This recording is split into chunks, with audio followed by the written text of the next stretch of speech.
3 বছর যখন ট্যাবলেট খেয়ে মাথার চুল উঠতে যাইতেছে গা সারে নাই এটা কি করবা? মানুষ বলে মাজরাই লইয়া যাও আরে বাঁচানের হইলে বাংলাদেশে আর পরীক্ষা নাই। আল্লাহর রহমতে এই বাচ্চাটা বর্তমানে সম্পূর্ণরূপে ক্যান্সার থেকে মুক্ত আছে, আলহামদুলিল্লাহ। আল্লাহ যদি দেয় হ্যাঁ এমন লোক যে ভালো হইব আমরা ভাবি নাই। আসসালামু আলাইকুম ওয়া রাহমাতুল্লাহি ওয়া বারাকাতুহু। আমি ডক্টর মোহাম্মদ আসলাম, বর্তমানে ক্যান্সার চিকিৎসক অধ্যক্ষ ডক্টর এস.এম. সারোয়ার স্যারের চেম্বার গণস্বাস্থ্য হোমিওতে ক্যান্সার চিকিৎসক হিসেবে নিয়োজিত আছি। আজকে একটা রোগীর সম্পর্কে আপনাদের সাথে আলোচনা করব। রোগীর বর্তমানে রোগী উপস্থিত নেই, রোগীর বাবা যিনি রোগীকে নিয়ে আসছিলেন, চিকিৎসা বিস্তারগুলো আছেন, আমি তার সাথে সরাসরি আপনাদেরকে পরিচয় করে দিচ্ছি। আসসালামু আলাইকুম। ওয়ালাইকুম আসসালাম। কেমন আছেন আপনি? আলহামদুলিল্লাহ। আপনার নাম কি?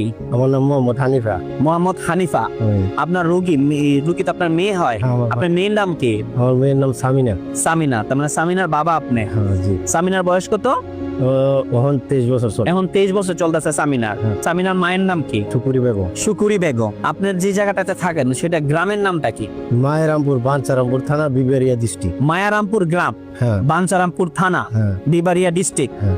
আচ্ছা, মানে ব্রাহ্মণবাড়িয়া ডিস্ট্রিক্ট আর কি আপনাদের। আপনার মেয়েটা সর্বপ্রথম কি সমস্যা ছিল, কতদিন আগে ধরা পড়ছে, কি আসে বিষয়, কিভাবে কি করলেন? আজ থেকে 6 বছর আগে আমার মাইয়া বাঞ্চারামপুরের থেকে উপজেলার থেকে সরকারি হসপিটাল আছে এটা জি পরীক্ষা নিছি। জি। পরীক্ষা নেওয়ার পরে এমবিবিএস ডাক্তার বললো ওর ক্যান্সারের জীবাণু দেখা দিচ্ছে। আচ্ছা আমি কই এটা বিশ্বাস করি না। আচ্ছা ওই ডাক্তার ছিল আমার দেশে, আমি কই আপনাকে বিশ্বাস করি না। আচ্ছা। কই বিশ্বাস না বলে তুমি যে কোনো জায়গায় পরীক্ষা করো, গেছি নারায়ণগঞ্জ পপুলার পপুলার হসপিটালে। জি। হ্যাঁ এইখানেও দিল ক্যান্সার আছে। আচ্ছা। এরপরে এইখানেও করলাম না, গেলাম ধানমন্ডি ইবনে সিনা। এমনিছি না সেইখানেও ধরা গেল ওই ক্যান্সার আছে। এরপরে এখানে এয়ারপোর্টের দক্ষিণ সাইডে দরকার আর্মির ক্যাম্প আছে, ক্যাম্পের ভিতরে একটা বড় হসপিটাল আছে। এই হসপিটালটার নাম জানি না। আপনার আর্মি ক্যাম্প, এটা কর্মীতলা হসপিটাল।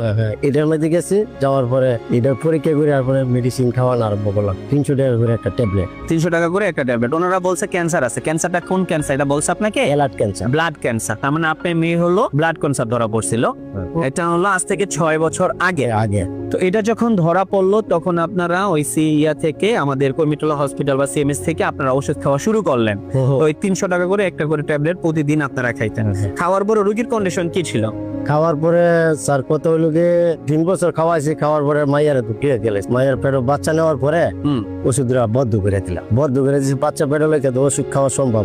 জি। তো বাচ্চা নেওয়ার পরে ওষুধ বদ্ধ করে দিয়েছি। ডেলিভারি হওয়ার পরে 1 বছর পরে আবার গেছি, আগের জায়গায় গেছে ক্যান্সার। আচ্ছা। ক্যান্সার গেছে, কিছু মানুষ বলে মাজরাই লইয়া যাও বাংলাদেশ মাদ্রাজ নিয়ে যেতে বলে, ইন্ডিয়া মাদ্রাজ নিয়ে যেতে বলে। হ্যাঁ মাদ্রাজ লইয়া যাও আরে বাঁচানের হইলে বাংলাদেশ আর পরীক্ষা নাই কেরে। 3 বছর যখন ট্যাবলেট খেয়ে মাথার চুল উঠতে যাইতেছে গা সারে নাই এটা কি করবা? এরপরে আপনি ওই লাখ পাইলাম পাইয়া। আচ্ছা আচ্ছা।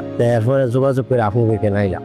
আমরা টোটাল আপনাকে কত মাস চিকিৎসা করছি? এখন লার্নিং চলতেছে 6 মাস। রানিং 6 মাস ট্রিটমেন্ট আপনার বর্তমান চলতেছে। আমরা পরীক্ষা করছি কত তারিখে? আপনাদের যে আমরা পরীক্ষার কথা বলি না, যে আমরা পরীক্ষাগুলো করবো, কত মাসের সময় আমরা পরীক্ষাগুলো আপনাকে দিয়েছিলাম? পরীক্ষা তো 5 মাসের মধ্যে স্যার বলছিল পরীক্ষা করার লাগে, গেছে রবিবারে করছি। এই পরীক্ষাগুলো রিপোর্ট অনুযায়ী ওনার আলহামদুলিল্লাহ ব্লাডের রিপোর্টটা মোটামুটি আল্লাহর রহমতে ভালো, এবং এটার পরে ওনার যেই থাইরয়েড স্টিমুলেটিং হরমোন যে পরীক্ষাগুলো আছে সেটা আলহামদুলিল্লাহ ভালো। সবচেয়ে বড় বিষয় যেটা, সেটা হলো ক্যান্সারিয়াস মার্কার যে পরীক্ষাগুলো ছিল, সেই ক্যান্সারিয়াস মার্কার পরীক্ষাগুলো সম্পূর্ণরূপে নরমাল। আমি যদি আপনাদেরকে বলি, আমার CA 15.3 যে পরীক্ষাটা আমরা দিই, সেই পরীক্ষাটাতে ওনার এক নরমাল মানুষের থাকবে হলো একটু 31, ওনার বর্তমান আছে 27। এরপর ফ্লিটিনিন লেভেল আমরা দেখলাম একজন মহিলা মানুষের সর্বোচ্চ 307 পর্যন্ত থাকতে পারে নরমালি, ওনার আছে বর্তমানে 98। CA 19.9 সেটা আমরা দেখেছি ওনার, সেই ক্ষেত্রে আছে ওনার বর্তমানে 37 থাকার কথা, নরমাল আছে শুধু 7। এবং CA 125 যে পরীক্ষাটা ইউরিনারি, সেই পরীক্ষাটা আমরা দিয়েছি, সেই পরীক্ষাটা নরমাল রেঞ্জ হলো 35, বর্তমানে আছে শুধু 4.99। আল্লাহর রহমতে এই বাচ্চাটা বর্তমানে সম্পূর্ণরূপে ক্যান্সার থেকে মুক্ত আছে, আলহামদুলিল্লাহ। আপনার মেয়ে যে ক্যান্সার থেকে মুক্ত হলো, এই বিষয়ে বিশ্ববাসীর কাছে এবং আমাদের স্যার গণস্বাস্থ্য হোমিওর অধ্যক্ষ ডক্টর এস.এম. সারোয়ার স্যার এই বিষয়ে আপনি কি বলতে চান? আমাদের চিকিৎসা বিষয় সম্পর্কে আপনি কি বলতে চান, এই বিষয়ে যদি একটু বলেন। আলহামদুলিল্লাহ ভালো। হ্যাঁ সবাই দোয়া করবেন, আল্লাহ যদি দেয় হ্যাঁ এমন লোক যে ভালো হইব আমরা ভাবি নাই। মাজরায় না গিয়েছে ভালো হবে। জি। তো আপনি কোন আইয়ে আল্লাহর রহমত আছে, ভালো হয়েছে। হ্যাঁ সবার কাছে দোয়া নেই, আল্লাহ সুস্থ লাগে। হ্যাঁ আরো এমন লোকই থাকলে যে আপনাকে শিষ্যে নেয়, আলহামদুলিল্লাহ মাত্রা যাওয়াতে কত ভালো। ওনার মতো যারা রোগী আছেন তারা আসুন, বুঝুন এবং চিকিৎসা নেয়, মানে সুস্থ থাকুন, এই কামনা করে শেষ করছি। আসসালামু আলাইকুম ওয়া রাহমাতুল্লাহি ওয়া বারাকাতুহু।